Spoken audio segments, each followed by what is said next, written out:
जो भक्ति करना चाहते हैं, मोक्ष कराना चाहते हैं, तो उनको इन सब नियमों को फॉलो करना पड़ेगा जो बताए जाते हैं, क्योंकि वो भक्ति में बाधक है। और जो भक्ति बाधक है आप उनको भी साथ लेकर चल रहे हो, तो आप ऐसा कर रहे हो जैसे किसी पशु के गल में लठ बांध दिया करते सा मोटा रस्से में गाल के। अब वो चल नहीं सकता उस स्पीड से जैसे उन्हें चलना चाहिए, चल गट्टियां पर लग गए। तो आप जी इन मर्यादाओं को पालन ना करके और भक्ति रूपी मार्ग पर चलने की चेष्टा करोगे, आप नहीं सफल हो सकते। तो इसलिए हमने ज्ञान के आधार से इन बुराइयों को, इन कुरीतियों को और सांसारिक परंपराओं को भी त्यागना पड़ेगा, तब हम इसमें सफल होंगे। फिर अपनी बड़ी स्पीड से चलेंगे।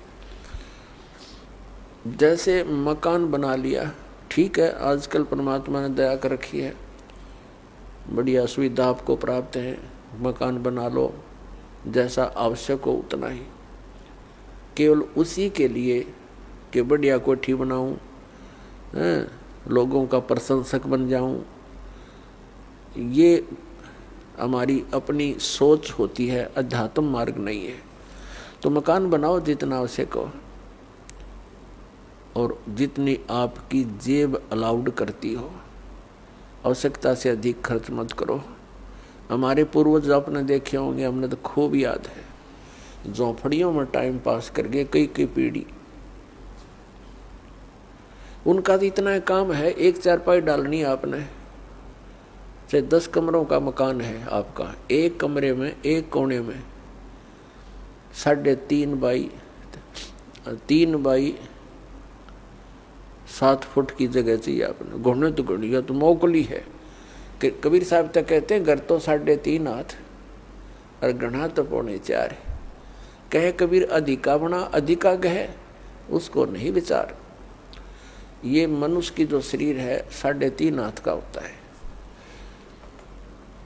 परमात्मा कहते हैं आपने घर 3.5 हाथ की आवश्यकता है, घना बनाओ तो 4.25, अरे से फालतू बनावा है तो मूर्खता है तेरी। फिर भी परमात्मा का कहने का तात्पर्य है कि आवश्यकता से अधिक कोई भी वस्तु आप संग्रह करते हो, आपकी भक्ति का बाधक बनेगा, क्योंकि समय वेस्ट व्यर्थ जाएगा। कोठी बना ली, 1-2 लाख अपने पास से लगा लिए, 3 लाख कर्जा कर लिया।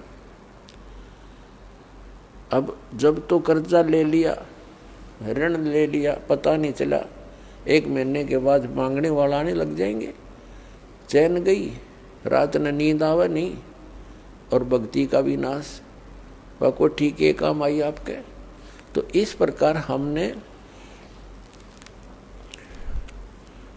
भक्ति मार्ग में जो बाधाएं हैं उनको त्यागना पड़ेगा।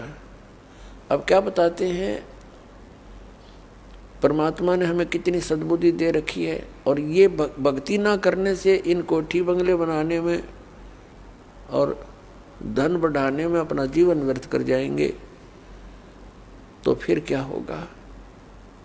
नर से तू पशुआ कीजिए, नर से फिर तू पशु बनेगा। नर से तू पशुआ कीजिए, गद्दा बैल बनाई, अरे ये सुंदर भोजन का मन बोरे कि तो कुर्डी चरने जाई। ओए होए, अपने आत्माओं इतना कुछ सुनकर भी हमारे यह बात अंदर जगह बनाती नहीं,